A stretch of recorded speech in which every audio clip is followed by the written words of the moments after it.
এই রাস্তাটা ভাই এত সুন্দর লাগছে, ওখান থেকে লাগছিল, এত সুন্দর লাগছিল। আমি দেখেন আপনারা জাস্ট এই যে পিছনে সূর্যটার একদম লাল আভা এসে পড়ছে, আর সব কিছু যেন এরকম সোনালি বর্ণের মনে হচ্ছে, তাই না?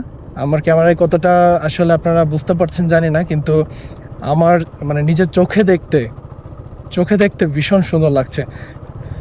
এই দেখেন এই পাশে কত সুন্দর তাল গাছ, এই যে নির্মল প্রকৃতি, পাখিরা উড়ে যাচ্ছে বিভিন্ন জায়গায়, ছুটাছুটি করছে, কিচিরমিচির আওয়াজ শোনা যাচ্ছে পাখির। তো এই সব মিলিয়ে না মানে পরিবেশটা এত সুন্দর করেছে ভাই, মনের ভিতরে একটা অন্যরকম শান্তি লাগছে।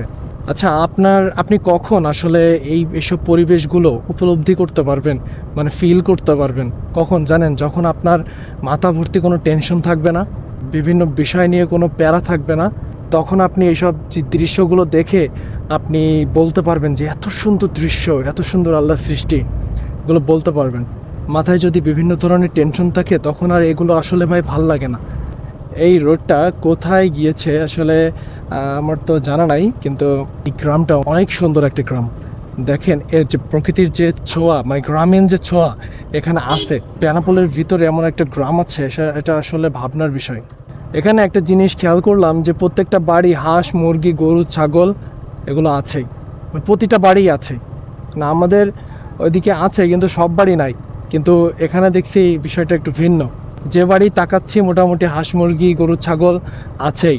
বাসার সামনে ওই যে মিসাইল দিয়ে, মানে সরি মশাল দিয়ে আর কি সব মিলিয়ে যে পরিবেশটা এখানে তৈরি হয়েছে সেটা একটা অন্যরকম পরিবেশ। তো বেনাপোলের ভিতর দিয়ে এই যে পন করে ঘুরে বেড়াচ্ছি, এই জিনিসটা আসলেই ভাল লাগছে ভাই। এই যে বাইপাস দিয়ে ঢুকে এই যে চোরের রাস্তা দিয়ে আসলাম, এসে আসলে এই যে বিভিন্ন জায়গায় গ্রাম অঞ্চলে যে ঘুরে ঘুরে বেড়াচ্ছি, এটা আসলেই শান্তি লাগছে। এদিকে সূর্য আবার অস্ত যাচ্ছে, কেন জানি এই জায়গাটা আমার চেনা চেনা লাগছে, এর আগে আসছি কি না আসলে বুঝতে পারছি না। এলাকাটা অনেক সুন্দর, এবং যে রোদের যে আভাটা এসে পড়ছে না, সব কিছু চারিদিকে ঝিকিমিকি করছে, মানে রোদের আলোয় ঝলমল ঝলমল করছে, সোনালি সোনালি একটা ভাব দিচ্ছে।